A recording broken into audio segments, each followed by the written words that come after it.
Knowledge practice for wisdom চ্যানেলটির পক্ষ থেকে সকলকে স্বাগত জানাচ্ছি।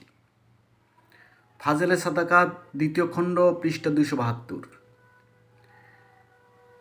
হজরত আবু যর গিফারি রাজিয়াল্লাহু তাআলা আনহু বলেন, আমাকে আমার মাহবুব সাল্লাল্লাহু আলাইহি ওয়াসাল্লাম 7টি নসিহত করিয়াছেন।